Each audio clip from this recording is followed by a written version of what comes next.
Hey, pal. Sorry about that. Hey, no worries. Can you hear me all right? I can hear you good. Can you? How about me? Beautiful. Let me, Sweet. I'm just going to add Keith and then hopefully Danny, but if not, no worries. Keith? Hey, bud. Hey, Keith. Mike's on there too? Cool. Yeah. Great. Are we Hey. waiting for Danny? Yeah, Danny's said it's crazy at work, so we can just run it. Okay. Welcome back to It's All Bad. My name's Keith. My name's Mike. We have Susannah on this week, who's a legendary Hollywood fixture, born and raised in Hollywood. Yeah. AIDS kid, like your boy. Less than attractive cocaine addiction in the 80s and 90s. We have new merch up. Hit our link on the fucking Instagram. Buy a couple of T-shirts. Help support the cause. Sign up on our Patreon, and we have secret stories on there. Break bread with your people. Yeah. Break bread with your people is right, especially during this crazy time. I know everybody's kind of hunkering down during these crazy new numbers and everything else. So tune in and listen to a bunch of maniacs make bad decisions, and you stay home and make good ones. Yeah, something like that. Yeah, I love Susannah, man. She was rad, and made me feel like, God, I wish that I'd met someone like her in the '80s to party with. Right? She seemed like a really cool gal. Yeah, she's a fucking savage. Yeah, no doubt. She's great. How do you know her, Keith? But huh? How do you know her? Oh, I know her from work. She works at RSA. From the production world. That's Yeah. dude, and she has been about it, like working with legends at the time they were at the peak of their legend status. Fucking, her, I mean, and we get into some of it, but man, just like her Tony Scott, and all those dudes. Yeah. And just how much it was really nice to hear. I don't know. It felt very refreshing to hear how much love it seemed like was going around in that office and how much fun people were having back in the day. You know, I mean, yeah, I'm sure, there's consequences to that kind of fun and all that shit. But it definitely made me feel like, wow, once again, I got into show business at the wrong time. But, wasn't quite old enough yet to really roll like she was rolling then. But man, what a scene to be coming up around all that. It's pretty fucking impressive. And to make it out the other side. The sobriety is incredible. So yeah, I thought it was great. Yeah, man. Cool. All right, let's jump in. All right. Yeah, let's do it.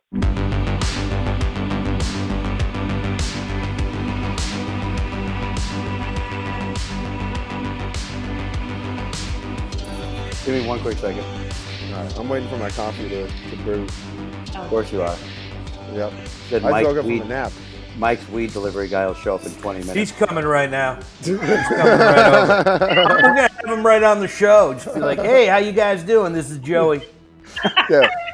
Our guest today Our is guest, Joey. My weed delivery man.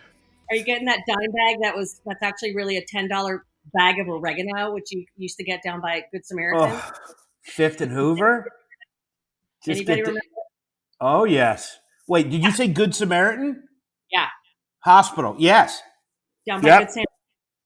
Yeah. You drive down the street and they'd come out and you'd get your bag and it was always oregano. Where at? What street? Sorry. This is back in the 80s. Wow. Yeah. I know. I mean, that area had, that was that all the way from basically around there, MacArthur Park, the way over to Fifth and Hoover and Ninth.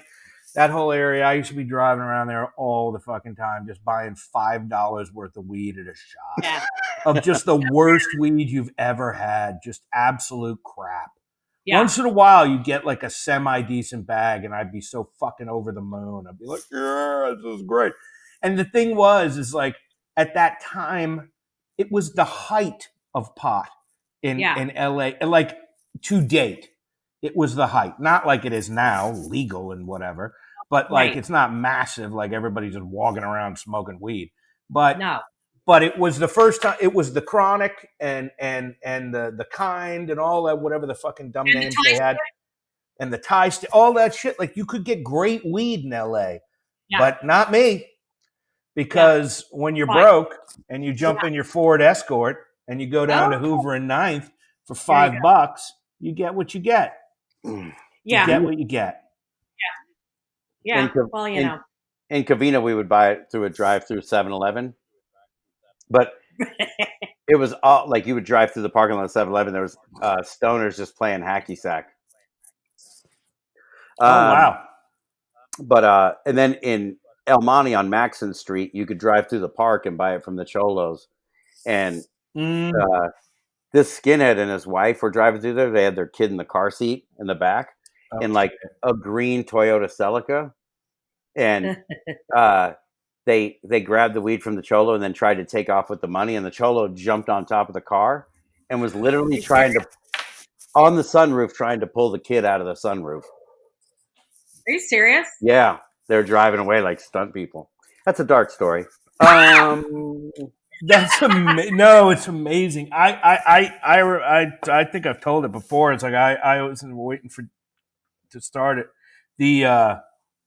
I went one day and I was just a little like just keyed up and I don't know, whatever, just shit wasn't going my way. And I was like trying to get weed and I got some and this kid just totally ripped me off.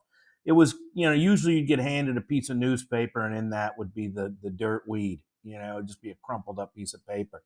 And you'd see the kids would go to buy they'd have the weed like in near, like on the street, near the curb, like it'd be like some shit under, looked like garbage, and there'd be some weed, and they'd go in underneath that, get the weed, wrap it up in a piece of paper, and throw it basically at you.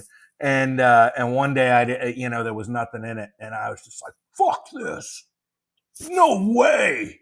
I'm Chuck Norris or what? Or not? What's his name? The other guy. Charles Bronson. It's urban justice." And I started going around and I was like looking for this kid, and he was, of course, some 12-year-old kid. I'm like, oh, come on, he's a kid. And then it just like, I just had to like wait at a light and it took about a minute. And I was like, what are you doing? Like, you just lost $5. What you're doing right now will end you at the very least in the hospital. This is a bad idea. Like, that kid did not start he's not part of a gang of 12-year-olds or 10-year-olds. His uncles and brothers and father are going to come out and beat you to death. So just go home, you dumb fuck. And I just was like, whew, close call. Like, Jesus. Fuck. Yeah. All right. Are we ready? Welcome back to It's All Bad. My name's Keith. This is Mike. I'm Russian Danny, and our guest today, whatever it is Susannah. Oh, Yes. Susannah, don't you cry for me. Yeah. Yes. Dude, I've been talking to Susannah about doing it for about a year. Huh? I've been talking to you about doing it for like a year. I know. And then all of a sudden, I got a text the other night, yo, podcast? And I'm like, look, sure. First, I thought it was a booty call. And then I thought, well, Wait, have you ever partied in Hollywood, Susannah? honey, you have no idea. Listen, I grew up in Hollywood. And ready? Firefly. Oh, shit. Do you guys remember the Firefly at all? I do. I've never been, but I heard of it. Dude, Firefly was this bar that it was down the street from Capitol Records, and I worked at this Chinese restaurant up on Sunset Strip called Chin Chin. Oh, dude, yeah, Chin Chin. Yeah, like the famous Chin Chin. Yeah, it was really big in the '80s, and so I worked there in the '80s. Chin Chin and Genghis Cohen. It was famous for its Chinese chicken salad. And so in the 80s, that's when, Madonna and Bruce Springsteen and Sean Penn and like Motley Crue and like Steve Jones from the Sex Pistols and all these cool ass people would come in. And that was the day when the Coke was good. And so also go into the huge walk-in closet and do some limes, drink and guzzle some beer, guzzle some sake, maybe do a little like sex act, and then go and make tables. I don't remember a fucking thing about the 80s, but I gotta tell you, I know that I had a good time.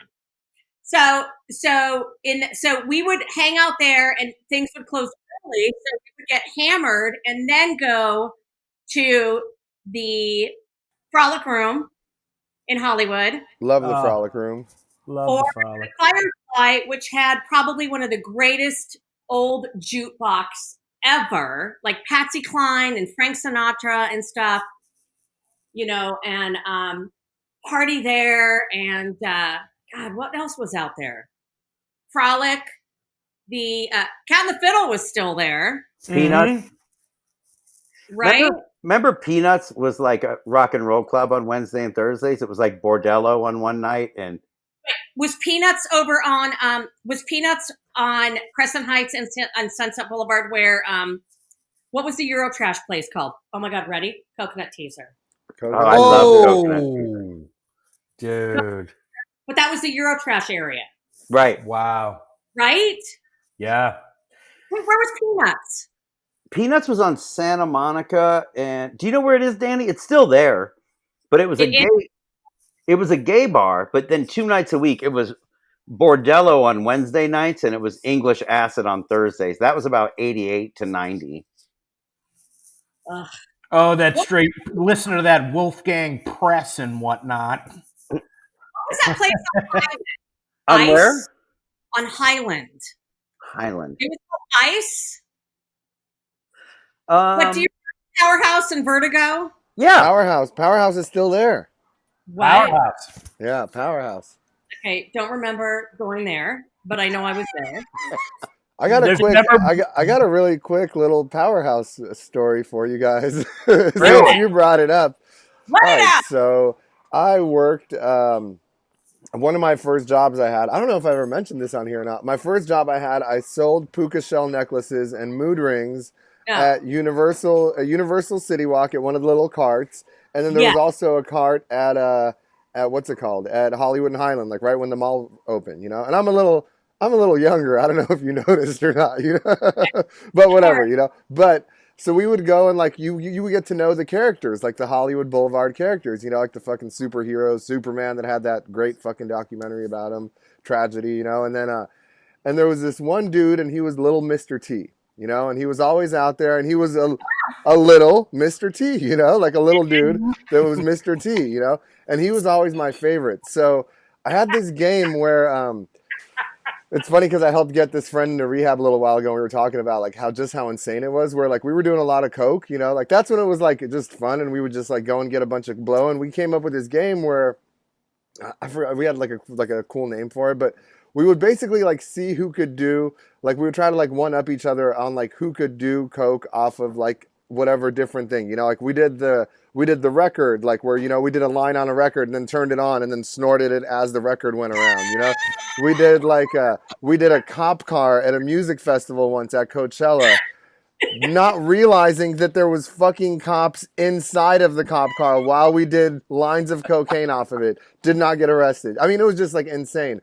One time we were at this Club Rondo, which is like a pretty big like gay club now that still like moves around. But it was its first night, and the fire marshals came and shut it down. And we were sitting there, and they like shut down the upstairs area, and and they were like, everybody stay quiet, because they were like moving everybody out of the downstairs, but they still tried to keep the upstairs open. But they like music off, and we were basically trapped in this like upstairs of this like weird Mexican nightclub for maybe like it seemed like fucking 6 hours. It was probably like 30 minutes, but people were like passing out because it was so hot up there, and like there wasn't, the bars closed, and everyone, and there's a girl that's passed out on the staircase, like literally like passed out, And my friend comes up, he taps me and he goes, "Watch this." And he literally puts out a bump of Coke on her shoulder and does it off of this passed out girl on the staircase. I think that was where he took the cake, But we're at Powerhouse one night and we're drinking, and they used to have that cool little smoking area where, you would get your drinks and you would go out back, and it was just kind of like the fucking Wild West. Like there's people boning in one corner and like shooting up. Like it was like anything goes, Yeah. And little Mr. T's there and he's having a drink. And I look at fucking my buddy, I'm trying really hard to not mention his name, and I go, "Hey, how much would you give me if I could do a line of Coke off of little Mr. T's head, And he goes, "Motherfucker, I'll give you $100 right now, So I come up to little Mr. T and I go, "Hey, I'll give you $50 if you let me do a fucking line of Coke off your head, And he goes, "Where's the 50? Show me the money, motherfucker, So I give him the $50, and literally he has this fucking little mohawk, and he's tiny. He was like down to here to me, And I put out a fucking line, and I do a bump of like a line of Coke off of little Mr. T's head at Powerhouse. Yeah, that's lovely. Yeah,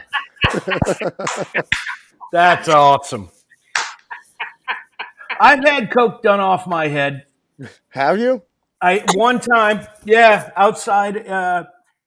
Remember on Sunset? I think it's Umami Burger now, but it used to be that steak place called the Hilltop or the Hilltop Steak.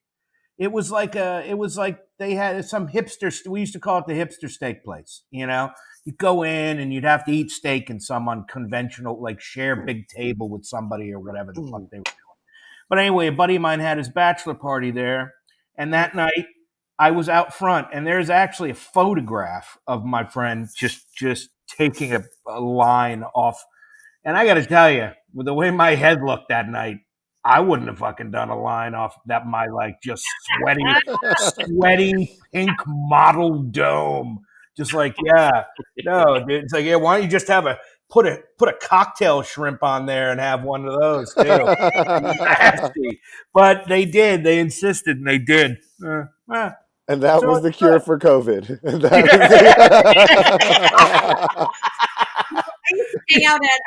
I used to hang out at Barney's Beanery because I lived in West Hollywood, and to be able to walk down there, and I don't know, I would do lines in the corner of the bar where they had a bitchin' jukebox, so I'd have to stay there all night because I'd put like $500 of fucking quarters in to hear every goddamn song, and I would never leave until I would like hear my last song. But by that time, I was so coked up and so drunk because I was boning the bartender, so I'd get my free drinks on top of doing my blow in the corner. And God, how the hell did that happen?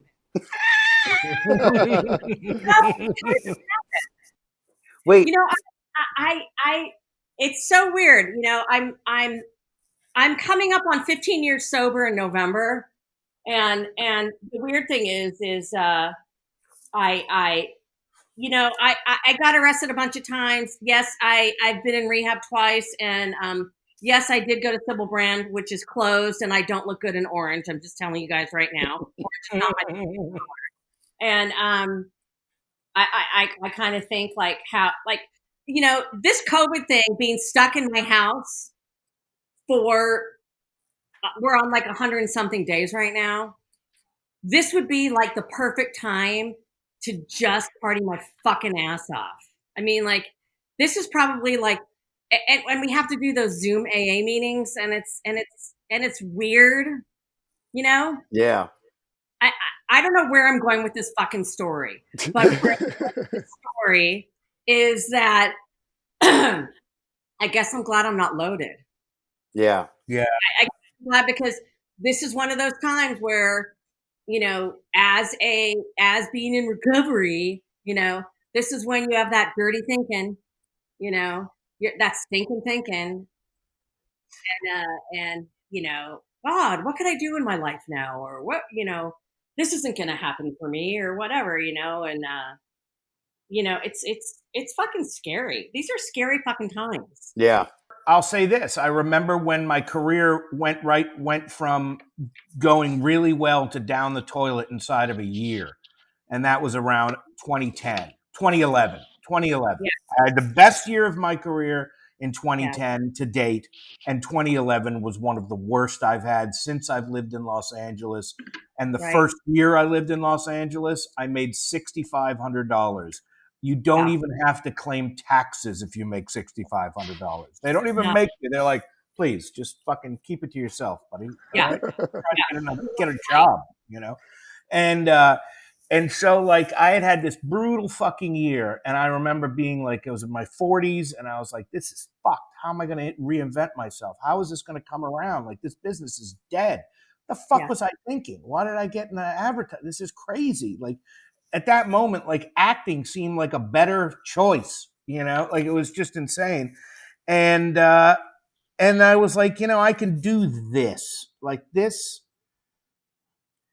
I don't know. It's tricky. It gets weird. I'm on a solo mission as well. Are you are you solo at home? Yes, I am. And Charlie's solo, right?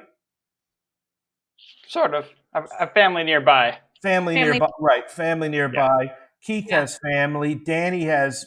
You've got Uncle Vic. I got Uncle Vic. Yeah, he just got home. Thank God, dude. What do you have? You have uncle? I have a friend's uncle. Yeah, it's our friend's uncle who's you would love. He's bananas. He's amazing. I love him. Hard. It's hard. I mean, I have, the cool thing is I've got my family nearby in Woodland Hills, and that's good. Yeah. But this whole thing happened right in right in a peak of. I'm going to be 56 in January, for fuck's sake. And I was literally in the middle of this whole move, changing life thing, where I was going on vacation. I was going to Costa Rica, and then I was going to go back east. And I was seriously going to literally give notice in May and then move back east. Oh. And this all fucking happened right in the middle of my massive plan of conquering the world in my 50s, because I don't remember my 20s. I don't remember my 30s. I got sober in my 40s. And, I had a little, relationship fucked up shit. And now I'm kind of thinking, now I can go and move on and do this. And it's a rebirth time. It feels like that. Like I never felt that. I never felt that when I turned 40. 40 felt like, to me, like, all right, whatever. I'm fucking Don Draper's age. I'm not old yet. You know what I mean? I don't care. Like I'm not it didn't hit me like that. It was just like, you're all right. Stay on target. This definitely hit me that way. And this lockdown definitely gives me pause, but I don't know. For whatever reason, I'm staying hopeful. Like I have to be careful. I'm not sober, like you guys. So I got to be careful because the last thing you want to do is just be poisoning yourself, alone in an apartment. Like, fortunately, drinking is not as fun alone for me. You know what I mean? Like, there's only so much fun you can have having cocktails and watching television. Zoom. Porn and you're ready to go. I'm telling you. Oh no! I can't do that. I've got heart attacks. We're not allowed any of that. Those days are gone. Oh, no, I couldn't. No. Hey, I talked to my doctor once and asked him. I said, "Are we past the coke years? Is that it? Are we done?" And he's like, "Well, yeah, we're done. You're done. Yeah. You're done." I was like, "Okay, cool. Good to know. Yeah. Hey, Susannah, what's the longest you've ever stayed awake on cocaine or speed or anything? Oh my God, probably a good fucking a good week and a half. Wow. Can you tell us about it? You know what? A good week and a half. It would start out, I'll tell you what, ready? It would start out with there are these great bars on the west side in West LA that used to be there. The Gaslight is still there. And then next to the Gaslight on Wilshire Boulevard, it was a Mexican place. And so we started there. with the margaritas. And I would go there with my girlfriends who were not as wild. Like I would have to hide the coke and stuff. I had an older sister who turned me on to partying. There you go. I went to a college where it was, I lived with like a dealer, and it just took off from there, and that's when everything was so pure and good, and you'd like even you'd even like say that, you'd even start saying "co" and you'd get diarrhea right away, you'd get that, yep. That just like, I know what this is going to taste like, Yeah. But you'd start there, you'd start on the west side, and then you'd hook up with the people that were also doing the blow. You'd know the ones that were coming out of the bathrooms and that they were going in and out really quick. And then you would end up back at somebody's house, stay up all night, and then that's when you make those plans. Remember, how you'd get into those conversations of, well, if this could happen, the world would be so much better, or anything like that. You know what? We're going to drive to Vegas, and that's how we're going to become rich. And that's when you're up all night, and then you decide to get in your car. And that's when you have to get another shitload so that you don't run out when you get to Vegas, because you don't know anybody there. Right. But you're going to meet people there, so you're going to be okay. But as long as I have enough to carry me over. And that would last. That lasted for really. I did that a lot. I did that a lot. I'd be in hotel rooms, and I'd have to see if my clothes were there, or like who's next to me. Yeah. One thing I don't miss. But I mean, I don't wake up with anybody next to me. But at the same time, it's like those days of full blown debauchery. I mean, those were the days when nobody protected themselves. Yeah. Sex wise, I mean, what the fuck was a rubber? I don't know. I just knew what a straw was, and where it should go. You know what I mean? I mean, it was like,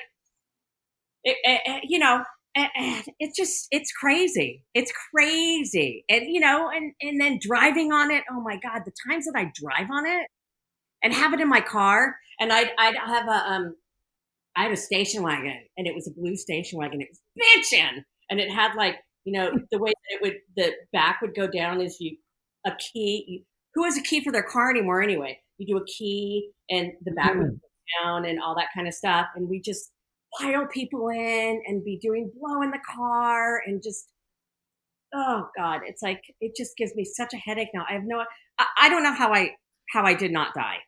How I did not die. Getting up and driving up to Mammoth, Yeah. Have you ever? Yeah, go ahead. No, go ahead. No, you go ahead. Have you ever woken up in a place and you don't know how you got there?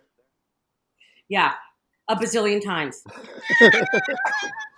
When I went to school, I went to University of Arizona, and it was like the biggest party school. It was the drinking age was 18, and my female dorm, there was a drive-in liquor store right across the street. So you could go in your nightgowns and drive through and get your shit at the liquor store. And at that time, I didn't know anything. I mean, growing up where I grew up, it was like kegs in the backyard and like weed, and bongs. Right. Mm-hmm. I didn't do a lot of like coke and shrooming and shit until I got to college, where it was so great to take shrooms at football games, and talk about why the fuck are hot dogs so awesome at football games, and what's the difference between a hot dog here, hot dog at Dodger Stadium. You get into these like philosophical. There's one time I used to party up at the below the Hollywood sign. There's this field. And back then in the 80s, when did I graduate? I graduated high school in 83. So we would go up to the Hollywood sign, and under it there was you'd bring beer and you'd party and you'd shroom, and they had those like full blown, like, I don't know if you guys remember the copper tone trash cans that they had that they would have on the beaches. Well, they had those up at the field, and I would get in these philosophical conversations while I was shrooming with the copper tone trash can. Like, you are doing so much for the environment, and I'm so glad you're here because there are beer bottles all over the place, and people are screwing in dishes and throwing away all their shit, and you're saving the environment, and that's how it would be. That's how it would be. Have you ever had a bad trip? I had, oh my God, ready? Okay, so my bad trip, I decided to take ecstasy. Let alone, I took ecstasy with one of my friends, one of my best friends at the time, who also worked at Chin Chin, who was this awesome gay dancer. He was a gay man, and him and I were really bored, and we both decided to take ecstasy at his sister's apartment. And all I remember is I took a tab, and I got horny as fuck, but I couldn't fuck anybody because my friend was gay. And so all I did was get in bed, and all I remember from that was that there was a mustard color, hideous blanket. And I'm like, Steven, I'm getting in bed, and I'm wishing this away because I want to fuck you, but you're gay, so we can't fuck. And I got in bed, and I just totally had to think of wishing the shit out of me so that I wouldn't attack my friend who was gay. Listen, I got to tell you something. I mean, there's some things that I'd wake up and it was those times when you'd party so hard that you'd wake up and look and see where your car was, or you would look and see. This was a good thing for me is I was a huge whore in the 80s, and I would not know who was in my body. And so whenever I'd wake up in the morning or come to in the morning, I would have to check and see what the name on their mail was so I can remember who the fuck I fucked. Do you know what I mean? I didn't know who was no idea. I had it's to a do magical time in the 80s. It was a magical It was a mail check in the 80s. And then in the 90s, it got too weird, and I had to stay, like how you were saying, Mark. Staying in your apartment. It's like I had to hide because it wasn't worth it for me anymore. Because I'd get those, and I didn't like those phone calls in the morning of, oh my God, do you know what you did last night? Do you know what you did on the dance floor? Do you remember giving this? Do you remember sucking this guy's cock in the middle of the bar? No, I mean, I'm sorry, I'm gross, I'm a pig. But that's what would happen to me all the time. That's where my mind would go. But I did get arrested a bunch of times, and it was a long time ago where Did you ever get arrested for blowing? No, it was all. Yeah, I never got. No, any cop who stops a woman from blowing a man in a bar should have his fucking badge taken away. No. I did it behind the alleys at the. That's what I'm saying right now. That's not law and order. Hi, honey.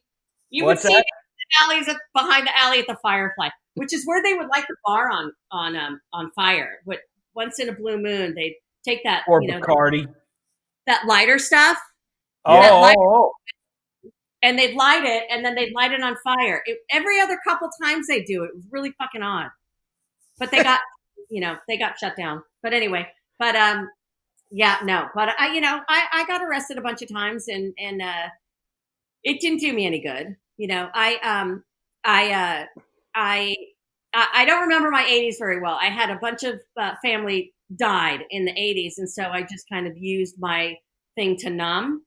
And I'll tell you, nothing scared me straight into getting sober. Until at the end of it, I was doing a lot of cocaine by myself in my apartment. I lived in this apartment on Harper in West Hollywood, and I quit my job, and I decided to take a year off for me. Yay! Oh my God! Yay! I'm going to go travel, and I'm going to do all this fun things for Susannah. And yeah, you know what I did? I stayed in my apartment. I drank vodka and did lines, and I watched porn. That's what I did for a fucking year. And so, talk about fucking losing. Right? So no, I mean, yeah, no, it's and then I morning you have to turn it down and stuff because you didn't want your neighbor to think that you were fucked up or you were phoning or anything, you know. That's when they didn't have, you know, you didn't have the internet or anything, and that's when you had to call people to come over. And I don't listen. It was horrible, and to this day I still can't watch porn. So I'll just let you know that. Really? But, yeah, I can't. But there was one night I was drinking my vodka and I was doing my 8-ball, and I woke up in the morning and I couldn't breathe, and I was like, okay, I smoked way too many Virginia Slims, and I'm probably having an asthma attack. So, you know, I had my inhaler and nothing was working, and all I remember was crawling into my living room and calling 911. And as it turned out, I seizured and I fell into a coma. Fuck. And so they took me to Cedars-Sinai, and and in the mornings back then, there were 3 people that I would talk to every single morning, and I didn't talk to them that morning because I was in the hospital and I was you know, tubed up and everything, and they were looking. This is what I heard, is they were looking for me. Okay. And one of my friends who is a hair and makeup stylist, he lived around the corner from me, and he was my best friend. And we would go, you know, we would get totally coked up and hammered and go to all the gay bars on Santa Monica and just have the best time. And he came to my apartment and my TV was blasting, but my car was in my garage. And so what he thought was, oh, she's got a guy over, so I'm not going to bother her. But he decided to knock on my door, and nobody answered. And he had a key, and he went in, and I wasn't there. And so what happened was he had taken me to Cedars-Sinai before for an asthma attack, and he decided to call down there. So he called Cedars-Sinai, and they said that they did have a Jane Doe that was in a coma. And that she had a really good manicure pedicure, which, by the way, I like to do every 2 weeks. So I always have lovely hands and lovely toes. Okay. I that is something I do, and I spend my money on it, and I'm goddamn proud of it. So he said, oh my God, that's my friend.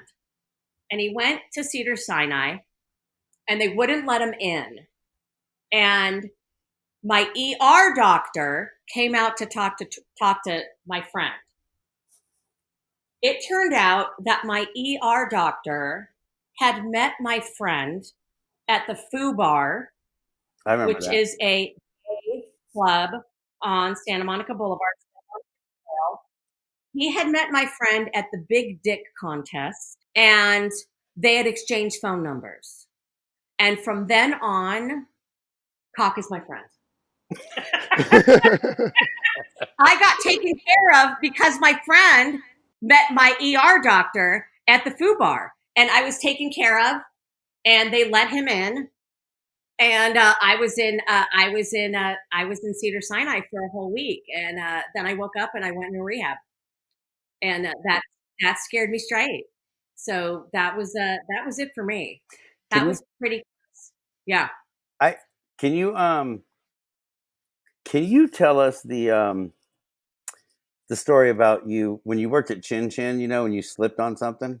I knew you were going to ask me that, Keith. So back in the day, this is when I was drinking. Back in the day, Chin Chin, which I told you was like totally hot restaurant, and it was small, and it was just so fucking bitchin' and rad. And so every Friday night, my sister and I waited tables, and the girls wore short jean skirts and shirts and tennis shoes, and they were these huge tile slippery floors. And so, I mean, you would sneeze and you would slip on your boogers and you would fall. I mean, it was just this horrible, horrible floors. So one night we're waiting tables, and I was working on the inside, and so I have to do my little walking thing because this is me. So Friday night, totally packed. This is when you make a lot of money, and I'm walking over to a table in the corner, and I've got a thing of Szechuan dumplings, which is steamed chicken dumpling with some slimy Szechuan sauce on it. So I'm walking over to the table in the corner, and one of the dumplings falls off. I slip, beef shot. That's the beef shot. Land on my ass and fart as loud as I fucking That's amazing. Dude. This fucking people heard me. I was mortified. I ran downstairs. I locked myself in the manager's office for 2 hours, and I wouldn't go back up and wait tables for 2 weeks because I knew that everybody in the entire world saw my beef and heard me fart. Dude, that's amazing. Most embarrassing story ever. That's the 80s, right? Honey, that was 80. Yeah, that was 85. Dude, of course it had that. What was it? Did it have like a black? Because I haven't been to Chin Chin in so many fucking years. It's been since the early 90s. Yeah. But did it have like a black and white tile-ish kind of floor? No, it was big white tile that got big dirty. White tiles. It was horrible. I mean, it was. Of course, and everybody wore like white Reeboks probably or yes, whatever. I did. Thank you very much, high tops. But I slipped and I showed my beef. Back in the day, they were puffy and hairy and fell, floated, and farted. Floated and farted. That's amazing. I love that story. That was me. But anyway, yeah. So, those were the good old days. Did you ever smoke PCP or angel dust? I never did. I was always scared of stuff like that. I think the thing I ever did was shrooms. And I loved shrooms. I thought shrooms were the greatest high except the taste. I hated the taste. Yeah. But I loved cocaine. I thought it was the greatest thing ever. Because I like to drink. And when I would drink and then that's when I'd get that blackout phase. And that's when I started doing the blow so that I could keep drinking. And I'd remember. But then the whole come down, whole come down shit. It's awful. God, it was horrible. You check your mails and see if you ate like a burrito supreme at 2 a.m, what was in your car, or like, you know what I was good at? I was good at putting everybody's drinks on my credit card and then walking out and not signing the check. Oh, nice. And then it was not the walk of shame in the morning. It was the having to call the bar and say, hey, do you guys have my credit card there? I walked out and forgot to sign it. Let me leave. Man. You know what I mean? Oh, my yeah. God. Done that countless times. Countless times I did that. What? That's a big thing for me. What did you get arrested for, Susannah? I got arrested for DUIs. Oh, okay. But it was when they were, I can get them reduced to wet recklesses. Yeah.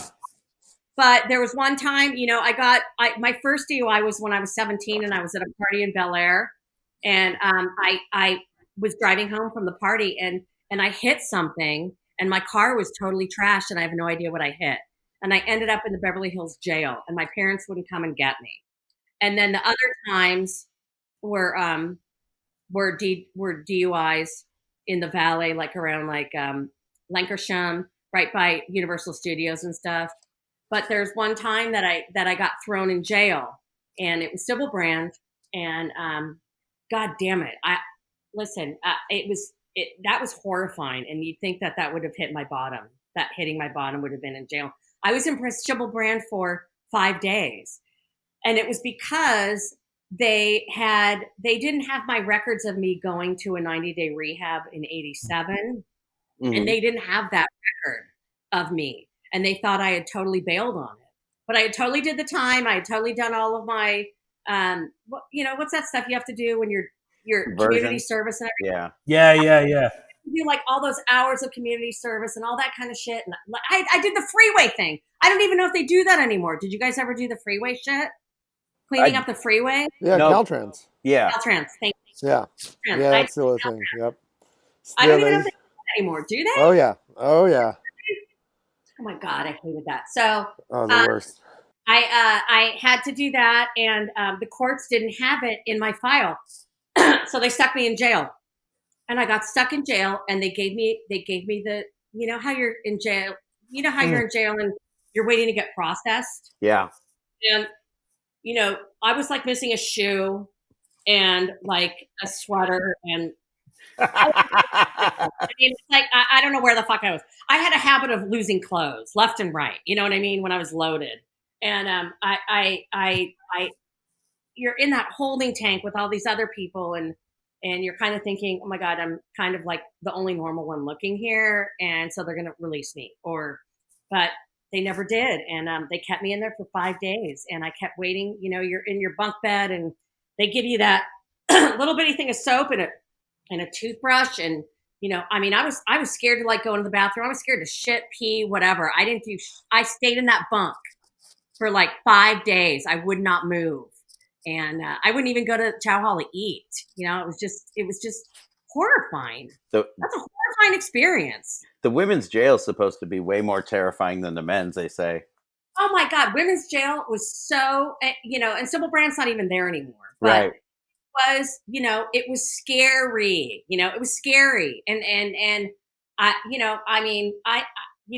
came from a nice family, and I grew up in Hancock Park, and I went to a private girls' school, and it was like, oh my god, are you kidding me? What am I doing in here? It was terrifying to me, but you know what? It didn't scare me straight. Yeah. And it was expensive, and it sucked. And it was terrifying. I didn't talk to my family for a long time. I mean, it's just stupid shit. And then having to like, just kind of, God, you look back on it and you're kind of like, oh my God, I can't believe I did that. I can't believe that was me. Because then, when you go to meetings and you hear things of like these young kids that have also gone through that or killed somebody, or, yeah, I mean, I've got a lot of friends that like, have, I don't know. It's like, I don't know where I'm going with this. It's pretty fucking gnarly. But anyway, I finally got, sober and dealt with everything. It took me a long time though. I had a lot of research to do. I just like to do vodka. Have you ever seen a ghost? Yes, I have. Oh, yeah. Why? Have you? No, but let's hear about it. Are you guys talking about that on Gilbert's thing? Yeah, we always it's one of our favorites. Yeah. I'm talking about something. Okay, so listen to this. So this was right when I got out of my first rehab, and I went to Acton for 90 days. I was court sent, and Acton's in the middle of butt fucking Egypt, in like out like Palmdale, and it's a county facility, and I was sent there for 90 days, and it was during the summer, and the summers out there, it's about 175 million degrees, and it's horrible. But it's camp, and you're there with a lot of heroin addicts and all that kind of stuff, and a lot of bush patrol and all that kind of stuff. But it was cool for the time. Do you know what I mean?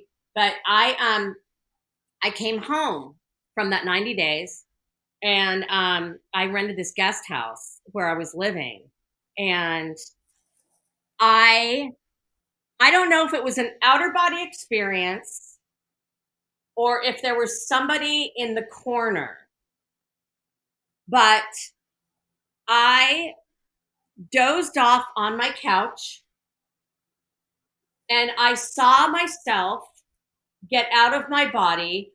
I came out of my body, and in the corner was my mom, who was a ghost. And she was a ghost, and she was in the corner, very, very transparent. Like all I saw was I saw her face, but it was like illuminated. It's like all that kind of shit that you'd see on like Casper the Friendly Ghost kind of stuff. Do you know what I mean? Was your mom living at the time? She's been gone for like 35 years, so no. But this was in 87. Oh, whoa. This was in 80. This happened in 1987, and she passed away in 86. So it was a year. Wow. Oh shit. A year right. she had passed. And I went to rehab in 87. So yeah, that was my first rehab. So no. So she was dead. She was dead. And so she was in the corner. She was in the corner, and she was floating, and my body was on the couch, but I had also come out of my body and was floating. And I went up to her and I gave her a hug and she shook her head, and then I got back into my body. Fuck. And that was it. And that was it. And that was it. And I kept thinking to myself, that was her to see if I was okay or checking on me, because I was the black sheep of the family. Everything went under the rug. Nobody ever talked about alcoholism or fucked upness or anything, where I grew up. It was like, you never said that. I mean, meetings or AA, it wasn't a big thing then. Then it got trendy in like the 90s. Remember? Yeah. Well, you've been sober a long time, but it got trendy with all the rehabs and everything. But I think she was checking. Before she died, I was at a really bad drinking phase, and my mom and dad were gonna put me in rehab, but I don't know why they didn't. And the fact is that I was the only one living at home when my mom got cancer, besides my dad, and everybody else had moved out of the house. And I was the only one that could take her to her chemotherapy and everything. And I was the only one that learned how to put the morphine in. And I was the only one who helped out. No matter, I was so hungover and so coked up that entire time when I'd have to get up and drive her to Good Samaritan. I must have reeked. You know how when you're drinking, when you're drinking then, and you didn't think you reeked, you never thought that it came out of your pores. You just thought, oh my God, I'll just eat a lot of like gum or, Yeah, no. I mean, that's not, it's so funny how like, it's like, that's what I did. What was your drink? What were you, vodka? I drank vodka, but vodka's the final. Gin ultimately, I think, is the final last chain.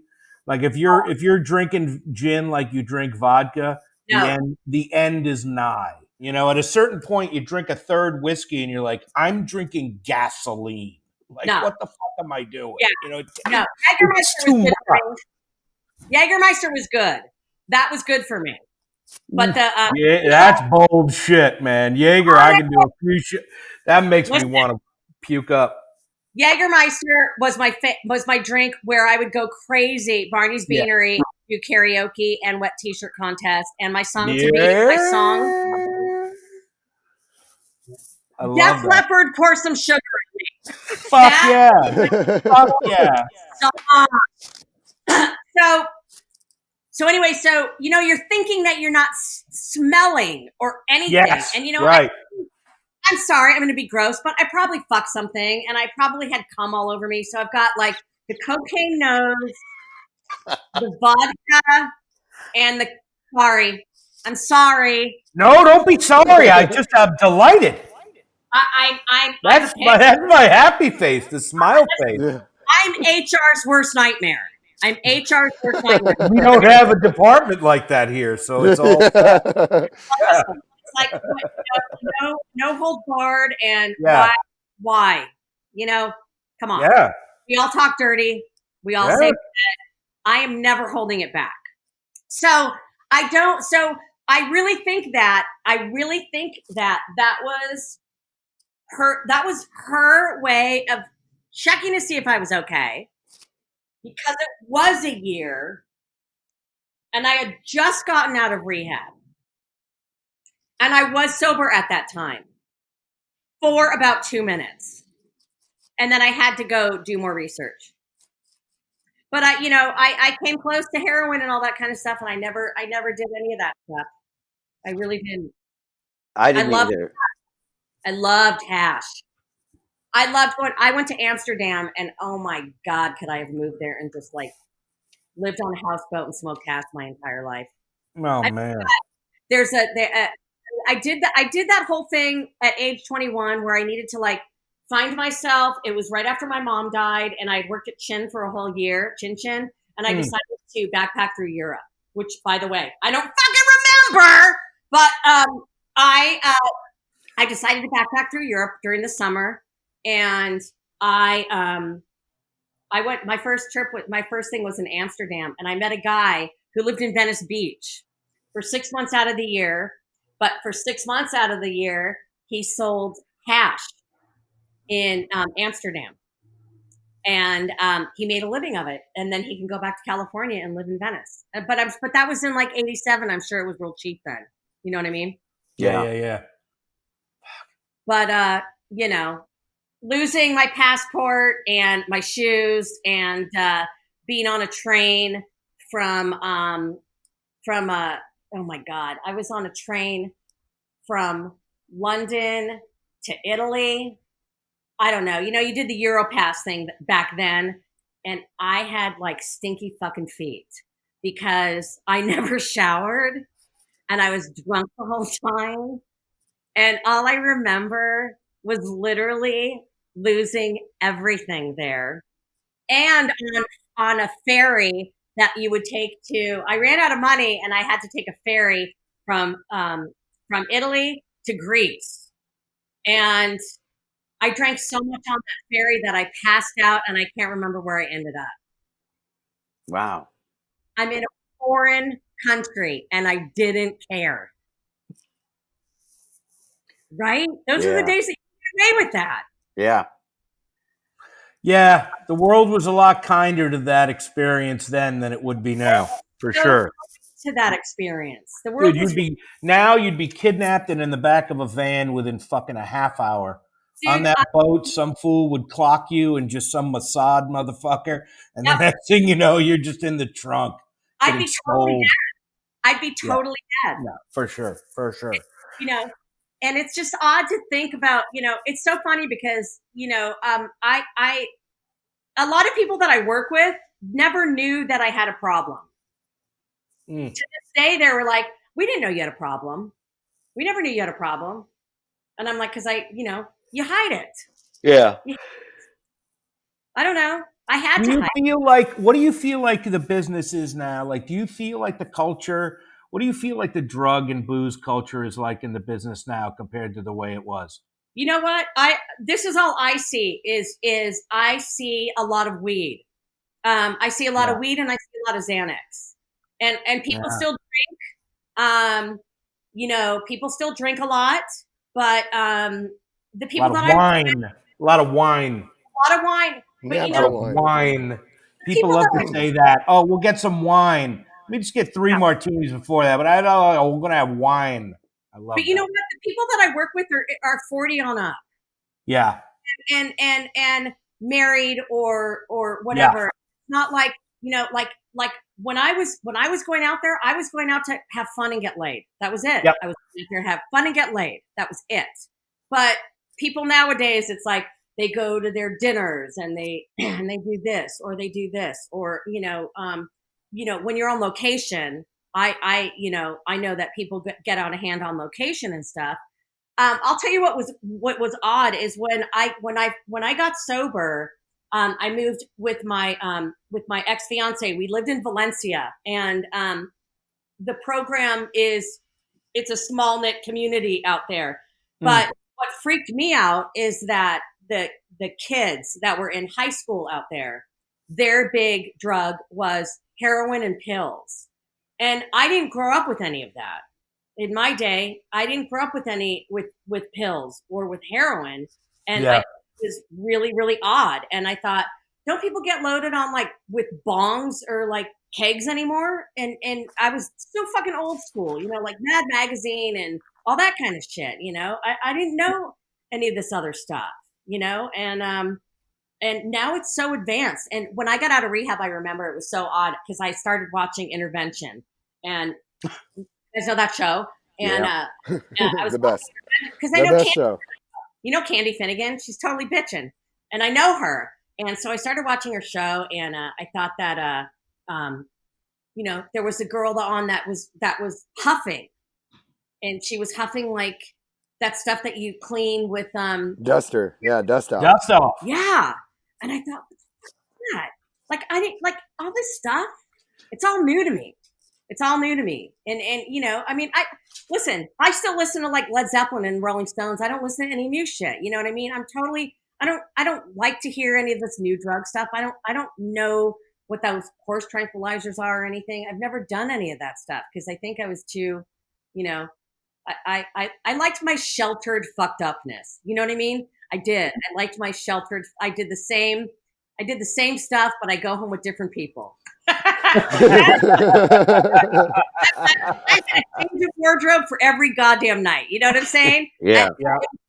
Places, and it was the same stuff, and I give blowjobs in the same corner or the same alley, and I, put on the same tunes, and it was all good with me. You know what I mean? It was good. It was good, and I was watching the other night. I was watching. There's a special 2-parter on Laurel Canyon. Yeah. Back, oh yeah. all those guys in the 70s and like Crosby, Stills, Nash and Young and Jackson Brown and the Eagles, and I grew up with all that shit, and I grew up on Sunset. We lived on a house on Fairfax and Selma, and I grew up in the 70s on Sunset Strip, and the Starwood was there, and Gazzari's, and all Fongs, and so I'm watching this, and I was thinking, first of all, I keep thinking, man, I would have totally died. Because I would have been a fucking fun groupie. You know what I mean? Like when you watch all that stuff about Woodstock, boy, would I have died, But it would have been fun, And I love that history stuff of drugs. I do. I love that stuff. And but now it's totally different. I don't even think I could ever go back to it. You know what I mean? Yeah. Yeah, it's a whole different world. Yeah, research fucking chemicals and fucking, fentanyl. It's crazy, I keep thinking like I was talking to Jason today, and I was like, we really did work in the production business during the heyday when you could spend petty cash at North Face and keep the jacket, or keep the ski pants. Oh, fuck yeah. And nobody questioned you, You could get away with murder, and you'd be partying at work waiting for Tony Scott to come in for a meeting, and it was supposed to be at 9 a.m, but it's 10 o'clock at night, and we started opening the wine at 7, and we're already loaded, and we're just going to stay there and party and wait for all this to happen. And then get up and get on a plane, get on a jet to go to like Telluride and shoot these fucking cowboys and horses. That's how it was. And it's like today, it's like now you're shooting. You're doing social video pickups like and people are booking half days. Hey, what's a half day? Half day. And they cut everybody's thing in half, and people are scared to spend money. And I'm just gonna say, I know that started a lot with who in the White House. But that started the downtrend, I think, of advertising also. So sure. People are spending money because people are afraid to spend money because some nerd who sells socks and books is worth whatever $100 billion or whatever the hell he's worth. Well, it's also scary. I also don't like seeing how nowadays the people that are the creative directors or the copywriters or the ad agency people, they were all born, when, they were all born in the 90s or something. They're all like millennials. I'm sorry, Charlie, you a millennial? I'm a fucking millennial too. Yeah. Danny's more millennial than me. Technically, yeah. I'm like pushing Gen Z. No, I'm pushing Gen Z. What? I was born in 93. Okay. Danny? 85. Okay. Keith? 69. 65. I had already been to prison before Charlie was born, and I'd already been to juvenile hall before Danny was born. Really? Wow. Yeah. Hey, I gotta hop off, guys. But Susannah, it's so nice meeting you. Later, guys. Okay. Yeah. Hi, Danny. Thanks, honey. All right, brother. Later. Hey, Danny. But anyway, yeah, and what you were saying about how, you're sitting in your house, about how you're kind of trying to recreate yourself. Yeah. And I do see the good part of it is, you know what? we all have to treat each other a lot nicer. And what I'm seeing also is that life is way too short. Yeah. You know, I did a virtual funeral yesterday, and I thought it was terribly sad because people should be showing up for that in person. Yeah. And I couldn't go and hug anybody, and I miss that. I miss that. I miss that human touch. You know, I also miss the big cock and the nakedness, but on that one side, I really do miss. You know, we've been busting our asses for so long, and this is kind of our little slowdown area. And I kind of think that it's kind of time that we need to kind of start thinking about each other a little bit more and making an effort. And yeah, change is always, it's an ever thing, right? There is no not change. no. And this is definitely. Whoa, what's going on? I'm feeding I don't back. know. You're echoing. Echo. This is definitely a period of there's a period of change. I mean, industry level.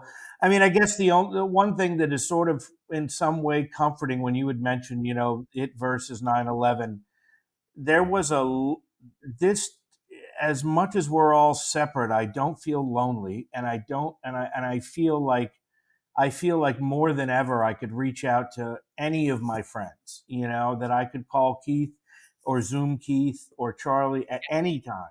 Right. Or, you know, and other friends, you know, and just be like, hey, I need to chat. I need to talk to you about, you know, I'm over here, I'm going stir crazy. And everybody's kind of on the same, there's an empathetic tenor to all this that I think is a good thing. I mean, it's making it a little bit easier, you know, because we're all in the same boat. Fuck yeah, that's we're the thing. In the same goddamn boat, and it's pretty much. I mean, know, maybe we're not in the same boat exactly as like Tom Cruise, but barring him, you know what I mean, barring like him and Warren, but like we're all in the same. We're all going through the same shit. Rowboat. Yeah, exactly. Right. Exactly. But you know, it's making you know, I'm grateful. I'll tell you that, because this is one of those very scary times when you just don't know. Also, and I'm one of those people. I like to have a schedule, and not having a schedule during this whole thing really messes me up in my head. So I have to think of other things to do. And I reach out a lot to people that I haven't talked to in a long time, and that's also pretty cool. So I feel like I'm kind of getting caught up. I feel like I'm getting caught up on stuff that I haven't had time to do because I feel like I'm getting caught up on stuff that I haven't had time to do because I've been so involved in work, life, full blown, you know? Yeah. But I really do miss the human touch. I'll tell you that. I really do. I don't know if I'm gonna have this bump thing and all that kind of stuff. You know, shaking hands. I was a big fan of shaking hands, and you know, but yeah, we'll see what happens, guys. Keith, can you hear us? Keith? We can't hear you. Do you have any other stories that you would like to tell that you would think, you know, are that make you laugh or make you anything? And also, can we just, I beg of you, and I apologize, Charlie, can we take it? Wow, so what's going on?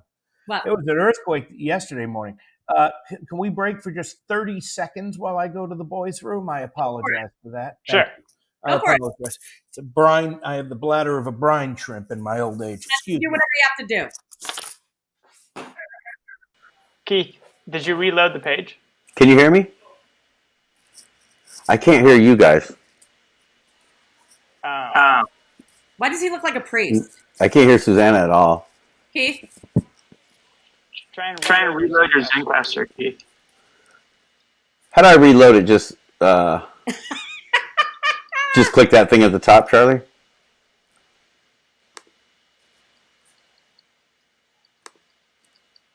Keith, are you okay? Oh, there you go.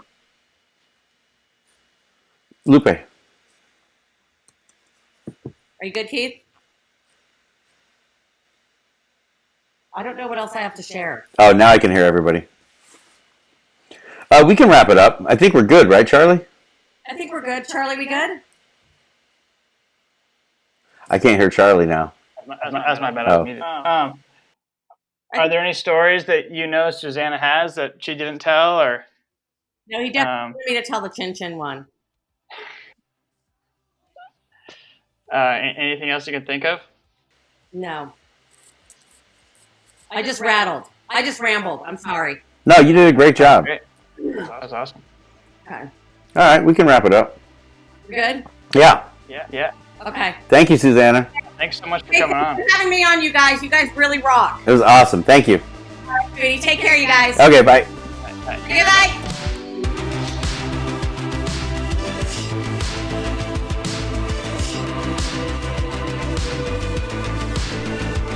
Hey, thanks for listening to another episode of It's All Bad. Like and subscribe and check out our merch.